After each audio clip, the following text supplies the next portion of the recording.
Good evening, ladies and gentlemen. This is Charles C. Shaw speaking. KTSA is honored this evening by the presence in our studios of two great men, the Honorable H.G. Wells, world-famous British historian, author, and student of world affairs, and Mr. Orson Welles, the genius of stage, screen, and radio. This is the first time that Mr. H.G. Wells and Mr. Orson Welles have appeared together. In fact, they met for the first time only yesterday here in San Antonio. But this is not the first time that their names have been linked. 2 years ago, Mr. Orson Welles adapted Mr. H.G. Wells' book, War of the Worlds, for radio purposes, and you know the rest. Revising the story somewhat, Mr. Orson Welles depicted an invasion of the United States by men from Mars. Although he explained it numerous times during the program that it was fictitious, the country at large was frightened almost out of its wits.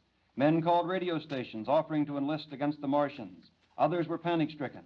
The realism of the production, frightening though it was a tribute to Mr. Orson Welles' genius. And thus the name of Wells, H-G-W-E-L-L-S, and Orson, W-E-L-L-E-S, became linked.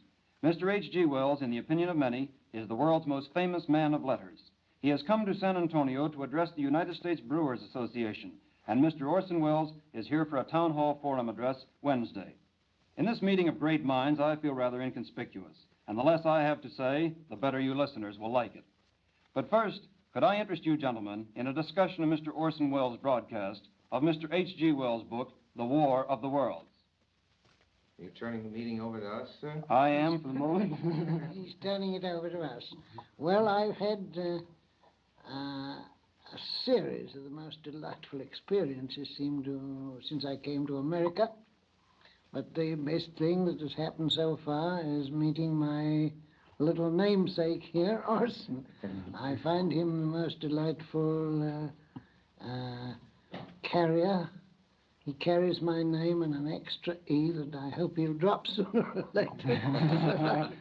See no sense in it. And I've known his work before he made this sensational Halloween spree. Are you sure there was such a panic in America, or wasn't it your Halloween fun? I think that's the nicest thing that a man from England could possibly say about the men from Mars. Because Mr. Hitler made a good deal of sport of it, you know, and actually spoke of it in the great Munich speech, you know. And there were floats in Nazi parades. Much else to say. That's right. There isn't much else to say. And it's supposed to show the corrupt condition and decadent state of affairs in democracies that the War of the Worlds went over as well as it did. I think it's very nice of Mr. Wells to say that not only I didn't mean it, but the American people didn't mean it. That was our impression in England. We had articles about it, and people said, have you never heard of Halloween in America when everybody pretends to see ghosts? Yes. Well, there was some excitement caused. I really can't belittle the amount that was caused, but I think that the people got over it very quickly, don't you? What kind of excitement? Mr. H.G. Wells wants to know if the excitement wasn't the same kind of excitement that we extract from a practical joke in which somebody puts a sheet over his head and says, boo. I don't think anybody believes that that individual is a ghost, but we do scream and yell and rush down the hall. And that's just about what happens. That's a very excellent description. You aren't quite serious in America yet. You haven't got the war right under your chins, and the consequences you can still play with ideas of terror and conflict. You think that's good or bad? It's a natural thing to do until you're right up against it. Till it ceases to be a game. And then it ceases to be a game. Well, now, here's a thought. Some of Mr. H.G. Wells' writings are termed fantastic, and a few years ago, well might they have been conceived such. The Shape of Things to Come, which told of a long internecine war, was such a fantasy. But, Mr. Orson Welles, do you think that it's so fantastic in view of today's events? It certainly is not so fantastic. And the one question that Mr. Wells has spoken of, not only in The Shape of Things to Come, but has hinted at or directly prophesied such a state of affairs following a wasting war and a return to a feudalism from which the world would find itself again. And today in Mr. Wells's lecture, he said quite the most interesting thing that I've heard in a long time. He said that he'd commenced just recently to ask himself if there was any reason why mankind should so emulate the phoenix and should so get itself out of its mess. He proposed a couple of solutions, but he did admit that there was a possible excuse for a gloomy point of view, and that it would be good to be realistic about it and not to dismiss the gloomy point of view anymore. Perhaps the time had come to look ahead, since the future, Mr. Wells's future, which we've always adored and never really understood, is suddenly upon us. And we are living right now in that famous H.G. Wells future, which we all knew about. Now, before we get away from this microphone, tell me about this film of yours that you've been producing. You're a producer, aren't you? You're That's right. art director, you're everything. Well, Mr. Wells, What's the film called? it's called Citizen Kane. Citizen Kane, yes. Citizen- Not C-A-I-N. No, K-A-N-E, and this is, of course, the kindest and most gracious possible thing to do. Mr. Wells is making it possible for me to do what in America is spoken of as a plug. And he understands Do they this fine call old it American that? I don't custom. understand these words. Yes. You understand the value, however. Mr. Wells wants me to tell you that I have made a motion picture, and he is kind enough to ask me a leading question concerning it. I'm looking forward to it. You're very kind, sir. It's a new sort of motion picture with a new method of presentation and a few new technical experiments, a few new methods of telling a picture, not only from the point of view of writing, but of showing it. If I don't misunderstand you completely, I think there'll be a lot of jolly good new noises in it. What do you think? I hope so. I think a few jolly good new noises are what the motion pictures could well afford these days. I hope you're right, and I hope there are some jolly good new noises. I can think of nothing more desirable in motion picture. I'm all for some jolly good new noises. Well, wasn't it you, Mr. Orson Welles, that presented for the first time in modern times plays without scenery and settings in your That's Julius right, Caesar? yes. And they were not... Well, now, there's no such yes. thing as a play without settings, because there's got to be something behind an actor, and you've got to look at something. Very simple settings. I had an extraordinary experience once.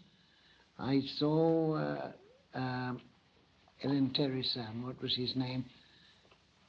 Ellen Terry's son. Yes, You mean, his production of Hamlet. You John mean Gielgud? No. Gielgud is a relation of the Terrys. No. Never mind his name for the moment, but I saw Hamlet produced in Russian in Moscow. Oh, the Stanislavski production. This I know nothing about. I'm sorry. Awfully sorry. Yes. And that was done with screens, don't you know, That's and right. nothing else. And it was done in Russian.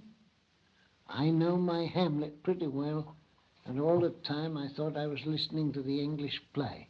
Do you understand Wonderful, that? yes. Yes. That was a great show.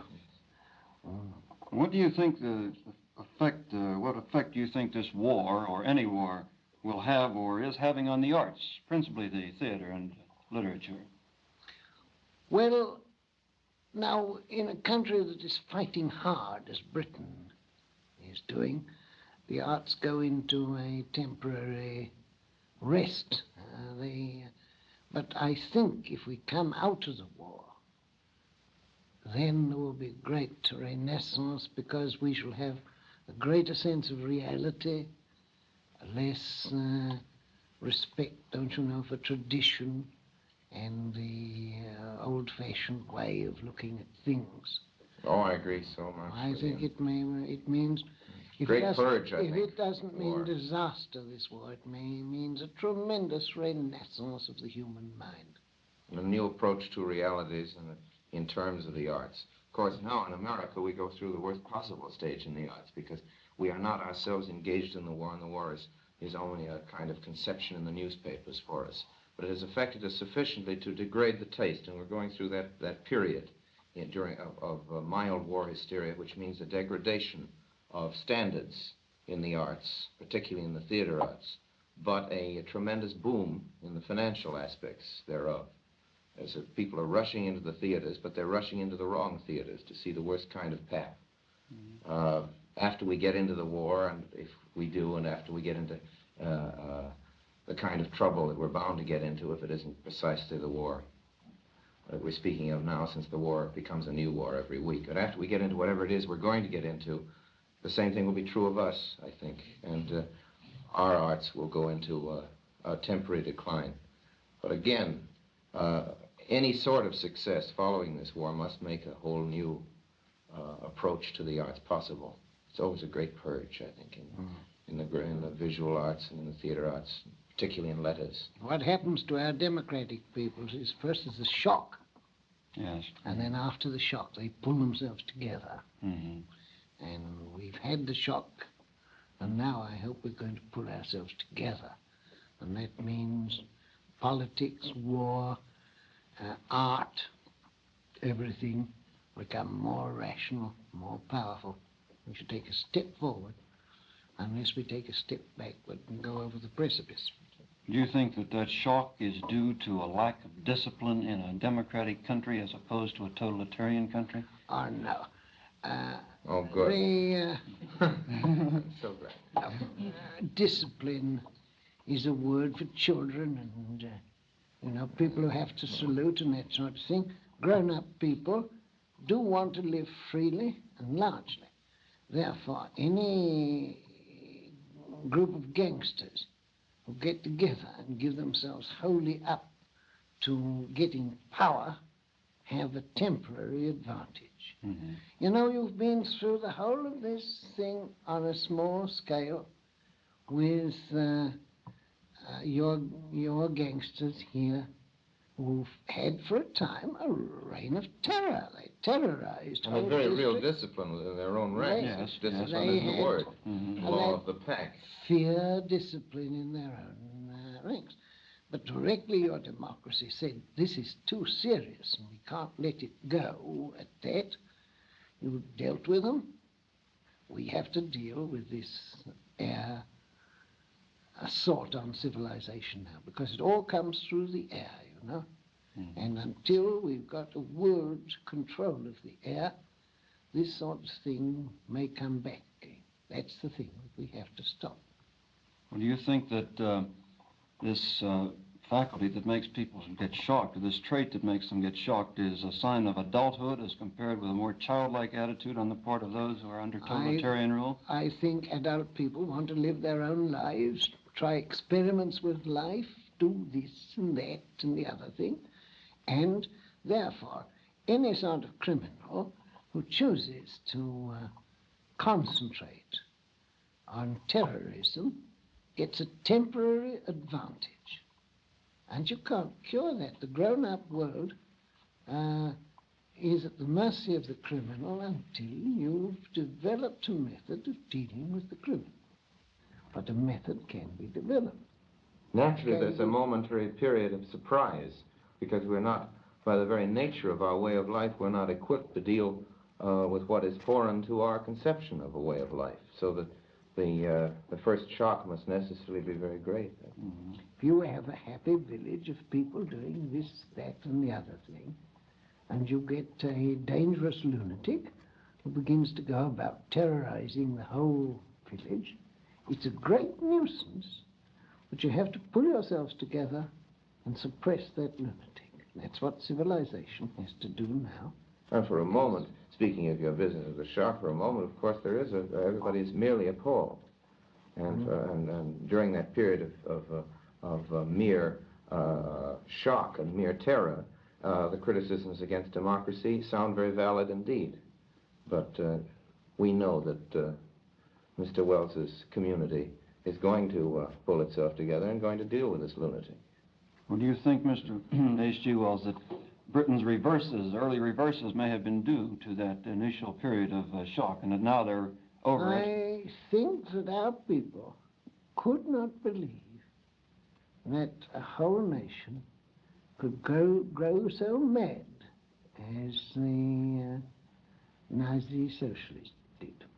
And therefore they said, poor dears, they must be dreadfully distressed about something. Give them something. Appease them. What is the trouble? But you see, the more they appease, the more frightful the attack. Because you can't appease paranoia. Every psychiatrist in the world, in any court of law, can tell you that the way to deal with paranoia is not by appeasement. And but we didn't have any psychiatrists in power politics at the time. We simply had sort of goodwill and futile, humanistic. Well, this thing has to be settled now. It has to be. One dread that I have is appeasement. Some attempt now to call this fight off before it's fairly finished. You back up the British because we can beat the National Socialist. We don't want a single American to die as an American soldier in Europe.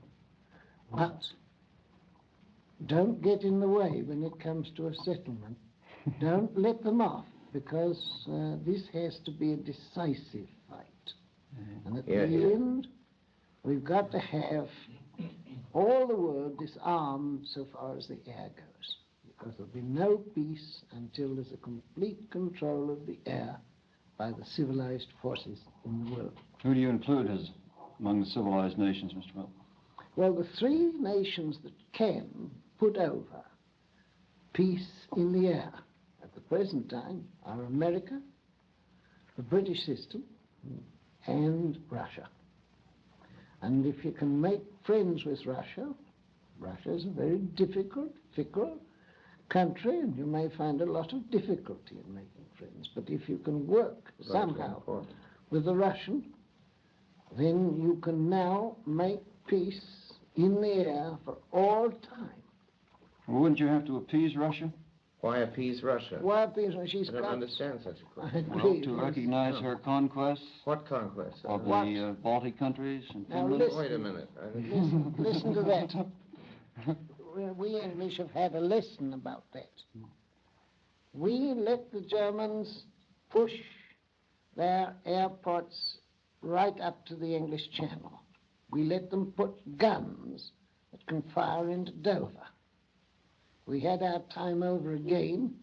We should certainly have bombed Berlin when we were right up on the French frontier. And we should have taught them the mischief of trying to make war in somebody else's country. Now, the Russians have done nothing but push back the German bases so that they can't do a blitzkrieg on Moscow. This has been misrepresented as imperialism, which is, of course, absurd, because if Russia was bound for imperialism, which is inconceivable anyway, considering the internal economy of Russia, they certainly would have behaved in a very different way. How would America behave if you had guns commanding the approach to New York on Staten Island? If you had a brave little foreign country in New Jersey? If you had Nazi bases creeping up through the French colonies, creeping up through South America, so that presently it would be quite an easy job to bomb New York? Would America wait for it? Is America waiting for it today? No. What you are doing as fast as you can is pushing back any possibility of getting bomber planes over America. By that you refer to our air bases in the Caribbean and the Atlantic. Yes, and in preventing any settlement of an air base anywhere that can threaten. That's the obvious policy. Have the Russians done any worse than that? Aren't the English now bitterly repenting of the fact that they didn't bomb Berlin when they could have bombed Berlin quite easily, and that they've allowed the German bases to creep forward so that every night we get the raiders over the mouth of the Thames and that sort of thing? You see, learn from us. Mm-hmm. If you learn from us, you not only find your own policy clear, but you also see the reason, the good, sound common sense of the Russian action with regard to the Neva and with regard to the Kherson line. Well, Mr. Orson Welles, don't you agree that the press and other mediums of public opinion in this country have painted the Russians pretty much villains? Oh, naturally, and appallingly so. The foreign correspondents working on American wire services are emotionally unprepared to deal sensibly and in a neutral and decent way about the whole Russian business. And the press represents, for the most part, vested interest in America, and therefore the whole Russian picture has been so falsified as to make it almost impossible to discuss with the ordinary intelligent American the Russian position. It's a great tragedy because perhaps the hope of the world is some sort of alliance with Russia. I'm not speaking of a communist revolution. But an understanding with the aims of Russia, no matter how much we may quarrel with the administration of Russia, the Russian ideal. After all, it's not too foreign from the democratic ideal, but the democratic ideal has chosen to divorce itself from this, and this choice has been made by vested interest, by people who shake with terror at the mere mention of any sort of equity in world affairs. Well, didn't you say today, Mr. H.G. Wells, that Russia was considerably Tory even yet? They haven't... He used the word Oriental Toryism, which is a very interesting phrase and needs a good deal of... But all the same, they have every interest in the world in coming to some arrangement for the suppression of air war. They don't want it. They got much too big a part of the earth to develop themselves, to want territory in Europe. The administration of the socialist state in Russia is, after all, none of our affair. We may criticize the Ogpu, and we may not like the personality or the methods of Mr. Stalin, but the fact remains that there is happening in Russia something which is in the direction of progress. We cannot deny progress. If we do, we step backward, and stepping backward is suicide. Mr. H.G. Wells, I understand you've written a new book. Yes, I've... very great book. Put a lot of... Orson's a good fellow. Sensible, discerning, yes. Yes, no, that's true. Yes, I've tried to do the mental attitude of two very clever young people, two university students, towards the world, how the world looks to them and what problems they have to face. It's a book for the young, about the young. And it's a very young book. It's very, thank you. And what is the name of your book? I think for a man that I've only met in 2 days, Orson's a very loyal cousin of mine. What is the name of the book, Mr. Wells? Babes in the Babes in the Darkling Wood. Is it, not Babes in the Wood, but Babes in the Darkling Wood. Because is it realistic or any fantasy in it? Oh, no, it's quite realistic. They just talk away at their troubles. Most of Mr. Wells's novels are realistic, but it's a misconception. It's assumed that a man who could say that the air arm of a country is the most important thing about a country in the future, that such a madman must certainly write nothing but fantasy. Yes. Well, gentlemen, it's with great reluctance that I have to say our time's up. This has been one of the real pleasures of my life.